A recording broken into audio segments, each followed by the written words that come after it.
Hey, been a while since I watched one of these, mainly because I've watched most of them. And when I'm doing like these reactions, I want to give you my genuine reaction to the situation and not on something I've already watched. But I haven't watched this one, surprisingly, even though it's been out for a whole year by the Pilot Debrief channel. And this is called Pilot Makes Mistake on Honeymoon Flight, or Pilot Makes Tragic Mistake on Honeymoon Flight. So let's watch it. A pilot and his new bride had just gotten married. 4 days after the honeymoon was over, they hopped on their plane to fly home. Beautiful couple. Unfortunately, something went terribly wrong when he made a tragic mistake and they crashed just 8 minutes after taking off. Mm. There's a lot we can learn from what happened on this short flight. My name is Hoover, and welcome to your pilot debrief. And yeah, this is why I watch these videos. Some people call me a masochist for it, but as a pilot in training, I um I like to learn from the mistakes of others. And since I can't fly right now due to like the financial cost of it really, um I like to keep my brain in the aviation mindset by watching videos like these and trying to learn from the mistakes of others. Lindsay Vogelar was the bride. She was born in 1987 and graduated from Grand Valley State University with a master's degree in international education. She Good job. loved to travel, and in 2015, she took a job as a flight attendant with United Airlines. Costas Her first mistake. No, I'm just kidding. I'm just kidding. Civilis was the groom, and he was the pilot. He was born in 1990 and attended his dream school, Embry-Riddle Aeronautical University in Oh, Daytona, Florida, where he served as a flight instructor. that's a good one. That's a good one. He graduated in 2012 and began a career in aviation. He was a captain at PSA Airlines before he was hired in 2015 by United Airlines, where he was a first officer on the Boeing 757 767. Lindsay and Costas initially met each other while they were on a layover in the United Kingdom, and they would eventually fall in love. They loved going on adventures and they knew they were meant to be together. That's why they decided to get married. And on September 28th, 2020, they eloped and they left their home in Florida to fly out to Telluride, Colorado for their wedding. The Good job, guys. aircraft they were flying was a 1964 Beechcraft S-35 Bonanza that Costas had recently purchased and they nicknamed Baby Blue. The couple took photos throughout the trip to share their adventure with family and friends. It took them 2 days to make the trip to Colorado, and everything seemed to be going perfectly. Man, that's. I know it's gonna end in tragedy, but man, they look so happy. Costas had 5,750 hours of total flight time, but only about 130 of those hours were in Baby Blue.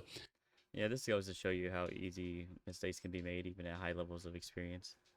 Now, despite his somewhat limited experience in the Bonanza, Costas was well regarded as an excellent pilot, and he was a huge ambassador for the aviation industry with his efforts promoting the airline pilot career to today's youth.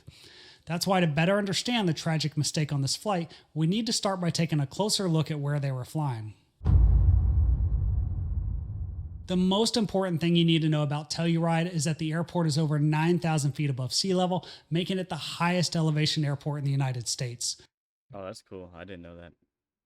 Neat. The runway is 7,111 feet long, and it's located in a very mountainous area, and that's why the airport remarks recommend that pilots take off using runway 27 because that's going to the west, and the slope of the terrain is going to be more favorable in that direction. If you take off from runway 09 going to the east, then you have nothing but 13,000 foot mountains in front of you and a very short distance to climb above them. One of the other challenging aspects of this airport is that it sits on a mesa, and there's even a warning about how there can be strong vertical turbulence near the edge of the mesa. However, probably the biggest issue that pilots need to consider when they're flying around Telluride, or really anytime they're flying around the mountains or at a high elevation airport, is density altitude. Yeah.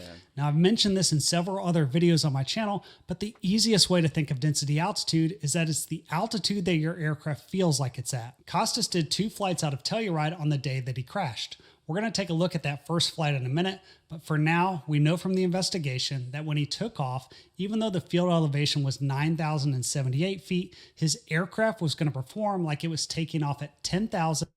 Yeah, and for people that don't know what this means, is that your engine performance is, or not the engine performance, but the amount of thrust you're going to get from your propeller and stuff like that, especially in a small aircraft, is going to be much less.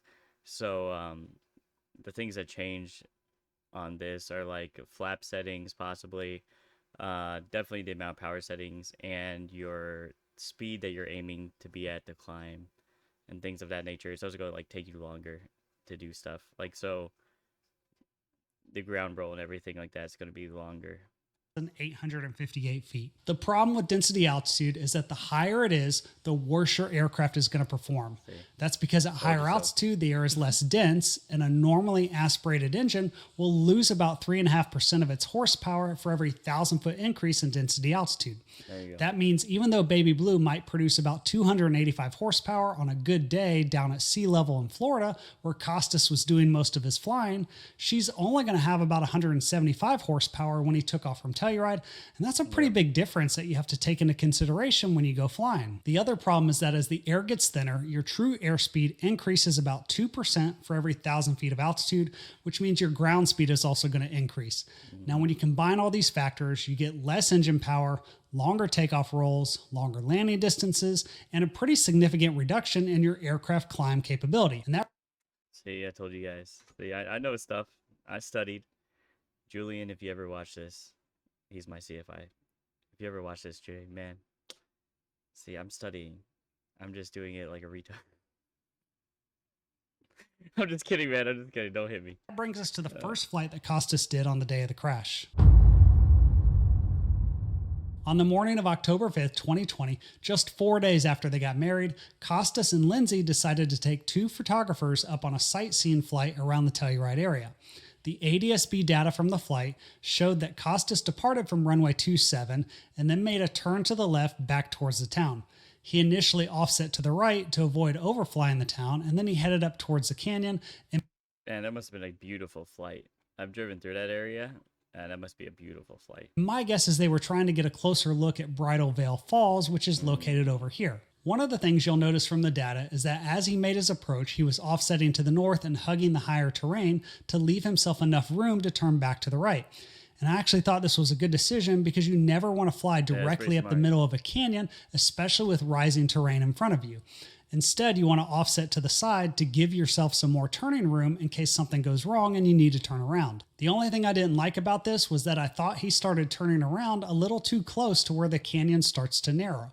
If you look at this from a different perspective, you can see how steep the canyon walls are, and there's only about 3,000 to 4,000 feet between each side of the canyon to make that turn. Man, that's like no space at all, from my experience. think the safer thing to do would have been to approach this from a much higher altitude above the mountains, and that way he wouldn't have to worry about it. The good news is the dash line shows you that's exactly what Costas ended up doing. Later in the flight, during the recovery back to Telluride, he flew over the same area, but this time he was at about 14,000 feet, so he could easily clear the terrain. And if his engine failed or something else went wrong, he had plenty of room to glide down towards the town. After they landed, Costas and Lindsay refueled, and then they got ready for the next flight. I'm gonna guess that this mistake is just something that's easily overlooked because he was doing all the smart thinking things here. To begin their journey home. This is the ADS-B data from the second flight, and initially it looks very similar to the first. They took off from runway 27 and turned back to the east. The only difference is this time Costas offset to the left, flying to the north of the town. This is the cockpit view, and I think it gives you a better perspective of what Costas was looking at as he flew past the town, headed to the east. And I think it also gives you a real sense of how high these mountains are. And as we watch what happened during the flight, the first thing that you need to pay attention to is the airspeed on the left-hand side. Now keep in mind that this is ground speed, and we don't know what the exact winds were at his altitude on the day of the crash, but based on some of the reports that I've seen, my guess is that his indicated airspeed is actually about 10 knots slower than what you're seeing on the screen right now. The reason this is important is because if you're trying to climb above the mountains, then you have two options. You can climb at VX speed, which is your best angle of climb, or VY speed, which is your best rate of climb. VY gives you the most altitude gained in the shortest amount of time, but the problem is you're going faster. So you're going to cover more distance over the ground when you're doing it. That's why whenever there's an obstacle that you need to clear, like some mountains out in front of you, then VX is what you want because it gives you the most altitude gained over the shortest distance. VX is a slower airspeed than VY, and it might take you longer to climb 3,000 feet, but that doesn't matter if it means that you can do it in a shorter distance and clear the mountain that's in front of you.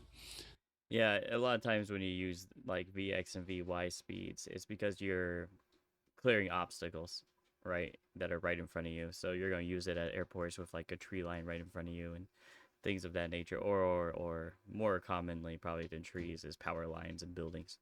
VX for the Bonanza S35 is about 76 knots, so you can see that Costas is generally climbing out maybe just a little bit faster than that, give or take a few knots depending on the winds. Over on the right hand side of the screen is his altitude, but I want you to pay attention to the smaller number to the right of that because that's his That's his altitude gain over there. vertical speed, or how many feet per minute he's climbing or descending.